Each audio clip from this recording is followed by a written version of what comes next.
Hi friends, welcome back to my channel. Rava idli ಮಾಡೋಣ. ಇದು ಮಕ್ಕಳಿಗೆ ಭಾಳ ಇಷ್ಟ ಆಗುತ್ತೆ. ಈ ರೀತಿ ಮಾಡಿಕೊಡಿ, ತುಂಬ ಚೆನ್ನಾಗಿರ್ತದೆ.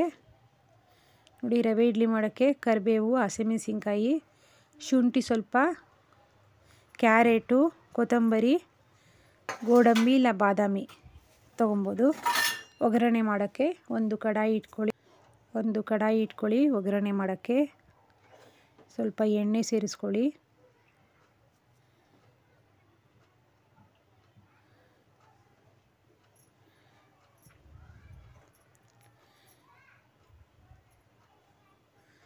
ಎಣ್ಣೆ ಒಂದು 5 ಸ್ಪೂನಷ್ಟು ಎಣ್ಣೆನ ಸೇರಿಸ್ಕೊಳ್ಳಿ.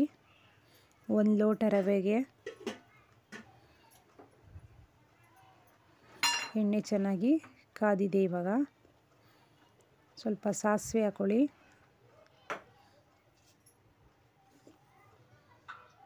ಸ್ವಲ್ಪ ಜೀರಿಗೆ ಹಾಕೊಳ್ಳಿ.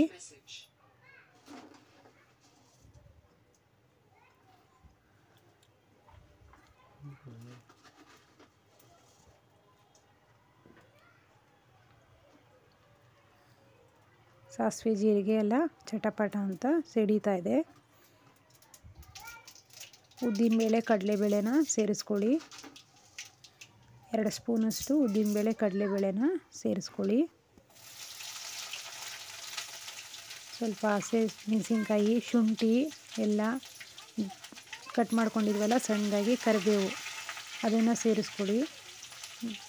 ಬಾದಾಮಿನ ಕಟ್ ಮಾಡ್ಕೊಂಡಿದ್ದೀವಿ, ಅದನ್ನು ಸೇರಿಸ್ಕೊಳ್ಳಿ. ಬಾದಾಮಿ ಇದ್ದರೆ ಬಾದಾಮಿ ಹಾಕ್ಕೊಳ್ಳಿ, ಇಲ್ಲ ಗೋಡಂಬಿ ಇದ್ದರೆ ಗೋಡಂಬಿ ಹಾಕ್ಕೊಳ್ಳಿ. ಎಲ್ಲ ಒಗ್ಗರಣೆಯಲ್ಲಿ ಚೆನ್ನಾಗಿ ಫ್ರೈ ಮಾಡ್ಕೊಬೇಕು. ಈ ರೀತಿ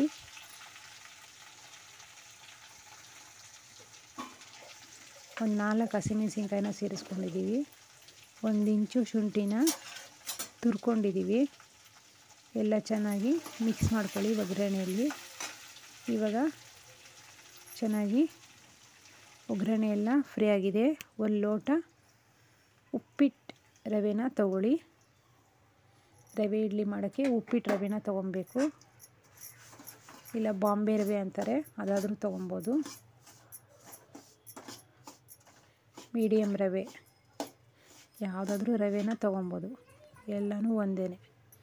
ಅಂದರೆ ಚಿರೋಟಿ ರವೆಯಲ್ಲಿ ಮಾತ್ರ ಮಾಡಬಾರ್ದು. ನೋಡಿ, ಈ ರೀತಿ ಚೆನ್ನಾಗಿ ರವೆನೆಲ್ಲ ಹುರ್ಕೊಬೇಕು. ಈ ರೀತಿ ಕೈ ಬಿಡ್ದಿರ ಚೆನ್ನಾಗಿ ಹುರ್ಕೊಳ್ಳಿ.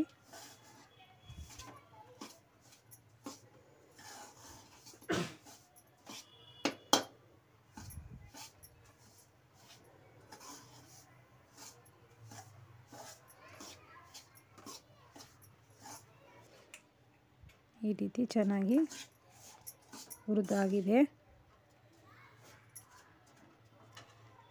ಇವಾಗ ಮೊಸರನ್ನ ಸೇರಿಸ್ಕೊಳ್ಳಿ. ಸ್ವಲ್ಪ ಆರಬೇಕು, ಅದು ಒಂದು 10 ನಿಮಿಷ ಆರಕ್ಕೆ ಬಿಡಬೇಕು. ಒಂದು ಲೋಟಕ್ಕೆ ರವೆಗೆ ಅರ್ಧ ಲೋಟದಷ್ಟು ಮೊಸರನ್ನ ತೊಗೊಬೇಕು. ರುಚಿಗೆ ತಕ್ಕಷ್ಟು ಉಪ್ಪು, ಸ್ವಲ್ಪ ಸೋಡಾ, ಅಡುಗೆ ಸೋಡಾ. ಕೆಲವರು ಈನೋನ ಸೇರಿಸ್ಕೊತಾರೆ, ನಾವು ಈನೋನ ಹಾಕ್ಕೊಂಡಿಲ್ಲ, ಅಡುಗೆ ಸೋಡಾನ ಬೆರೆಸ್ಕೊಂಡಿದ್ದೀವಿ. ಸ್ವಲ್ಪ ಅಡುಗೆ ಸೋಡಾನ ಬಳಸ್ಕೊಬೇಕು. ನೋಡಿ, ಈ ರೀತಿ ಚೆನ್ನಾಗಿ ಮಿಕ್ಸ್ ಮಾಡ್ಕೊಳ್ಳಿ. ಇವಾಗ ಎಲ್ಲ ಆರಿದೆಯಲ್ವ ಒಗ್ಗರಣೆ ಹಾಕಿರೋದು. 2 ಲೋಟದಷ್ಟು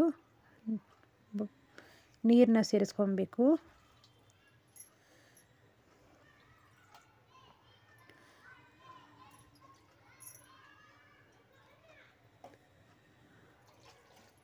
ನೋಡಿ, ಈ ರೀತಿ ನೀರನ್ನ ಸೇರಿಸ್ಕೊಂಡು ಚೆನ್ನಾಗಿ ಮಿಕ್ಸ್ ಮಾಡ್ಕೊಳ್ಳಿ. ಗಂಟಿಲ್ದಿರ ನೀಟಾಗಿ ಕಲಿಸ್ಕೊಳ್ಳಿ. ಚೆನ್ನಾಗಿ ಮಿಕ್ಸ್ ಮಾಡಿಕೊಂಡು ಈ ಹದದಲ್ಲಿರಬೇಕು.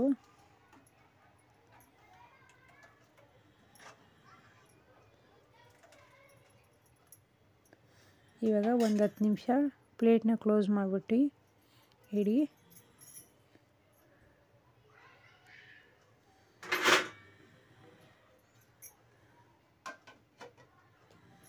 ಈ ರೀತಿ ಒಂದು 10 ನಿಮಿಷ ಆದಮೇಲೆ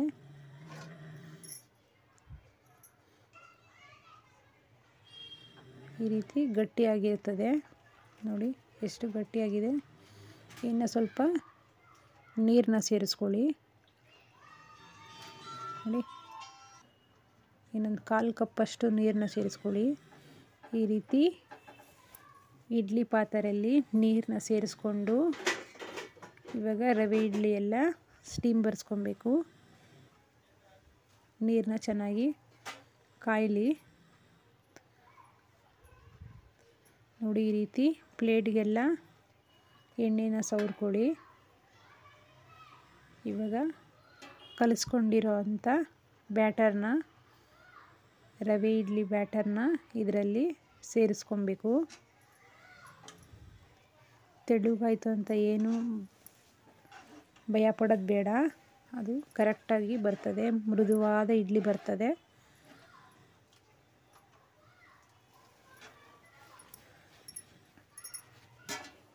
ಅರ್ಧ ಕಪ್ಪು ಮೊಸರು ತೊಗೊಂಡಿದ್ವಲ್ಲ, 2 ಕಪ್ಪು ಲೋಟ ನೀರು ತೊಗೊಂಡಿದ್ವಲ್ಲ ನಾವು, ಇಲ್ಲಿ ತಿರುಗಿ ಅರ್ಧ ಕಪ್ಪಷ್ಟು ನೀರನ್ನ ಸೇರಿಸ್ಕೊಂಡ್ವಿ. ಒಟ್ಟು 3 ಕಪ್ಪಷ್ಟು ಮೊಸರು ಸೇರಿ 3 ಕಪ್ಪಷ್ಟು ಆಯಿತು. ಈ ರೀತಿ ರವೆ ಇಡ್ಲಿ ಬ್ಯಾಟರ್ನ ಸೇರಿಸ್ಕೊಳ್ಳಿ ಎಲ್ಲವನ್ನ. ಅದ್ರ ಮೇಲೆ ಸ್ವಲ್ಪ ಈ ರೀತಿ ಕ್ಯಾರೆಟ್ ತುರಿನ ಸೇರಿಸ್ಕೊಳ್ಳಿ. ಇದು ಆಪ್ಷನಲ್, ಬೇಕಂದರೆ ಹಾಕೊಬೋದು, ಇಲ್ಲಾಂದರೆ ಸ್ಕಿಪ್ ಮಾಡ್ಕೊಬೋದು. ಕ್ಯಾರೆಟ್ ತುರಿನ ಸ್ವಲ್ಪ ಹಾಕ್ಕೊಂಡ್ರೆ ಚೆನ್ನಾಗಿರ್ತದೆ, ಮಕ್ಕಳಿಗೆಲ್ಲ ಕಲರ್ಫುಲ್ಲಿ ಆಗಿರ್ತದಲ್ವ, ತಿಂತಾರೆ. ಈ ರೀತಿ 10 ನಿಮಿಷ ಸ್ಟೀಮ್ ಮಾಡೋಕ್ಕಿಡೋಣ.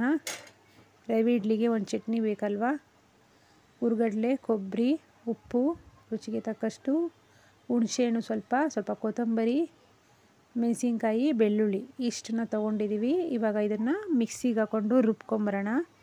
ಒಂದು ಒಗ್ಗರಣೆ ಹಾಕೋಣ ಚಟ್ನಿಗೆ. ಒಂದು ಕಡಾಯಿ ಇಟ್ಕೊಳ್ಳಿ. ಕಡಾಯಿ ಇಟ್ಕೊಂಡು ಸ್ವಲ್ಪ ಎಣ್ಣೆನ ಸೇರಿಸ್ಕೊಳ್ಳಿ. 1 ಸ್ಪೂನಷ್ಟು ಎಣ್ಣೆನ ಸೇರಿಸ್ಕೊಳ್ಳಿ. ಆ ಎಣ್ಣೆ ಕಾದಿದೆ. ಇವಾಗ ಸ್ವಲ್ಪ ಸಾಸಿವೆ, ಜೀರಿಗೆ ಎಲ್ಲ ಚಟಪಟ ಅಂತ ಸಿಡಿಬೇಕು. ಇವಾಗ ಸ್ವಲ್ಪ ಕರಿಬೇವು ಎಲ್ಲ ಫ್ರೈ ಆಗಿದೆ. ಇವಾಗ ಇದು ತಣ್ಣಗಾಗಲಿ. ಇವಾಗ ರುಬ್ಕೊಂಬಂದಿರ್ತೀವಲ್ಲ ಚಟ್ನಿನ, ಈ ಒಗ್ಗರಣೆ ತಣ್ಣಗಾದ್ಮೇಲೆ ಅದನ್ನು ಇದರಲ್ಲಿ ಮಿಕ್ಸಿಯಲ್ಲಿ ಇರ್ತದಲ್ವ, ಅದನ್ನು ಇದರಲ್ಲಿ ಮಿಕ್ಸ್ ಮಾಡ್ಕೊಳ್ಳಿ. ಈ ರೀತಿ ಇದಕ್ಕೇನು ಚಟ್ನಿ ಏನು ಬೇಕಾಗಿರಲ್ಲ. ಚಟ್ನಿ ಮಾಡಿದ್ರೆ ಸ್ವಲ್ಪ ತಿಂತಾರೆ ಅಂತ ಚಟ್ನಿ ಮಾಡ್ಕೊಬೇಕು ನೋಡಿ. 10 ನಿಮಿಷ ಆಗಿತ್ತು, ಕರೆಕ್ಟಾಗಿ 15 ನಿಮಿಷ ಆಗಿದೆ. ಈ ರೀತಿ ಚೆನ್ನಾಗಿ ನೋಡಿ, ಹಿಂಗೆ ಮುಟ್ಟು ನೋಡಬೇಕು, ನೀರನ್ನ ಹತ್ಕೊಂಡು ಕರೆಕ್ಟಾಗಿ ಆಗಿದೆ. ಇವಾಗ ಈ ರವೆ ಇಡ್ಲಿ ರೆಡಿಯಾಗಿದೆ. ಈ ರೀತಿ ಮಾಡಿಕೊಡಿ, ತುಂಬ ಚೆನ್ನಾಗಿರ್ತದೆ. Thank you for watching this video. ನಮ್ಮ ಚಾನಲ್ನ ಸಬ್ಸ್ಕ್ರೈಬ್ ಮಾಡ್ಕೊಳ್ಳಿ.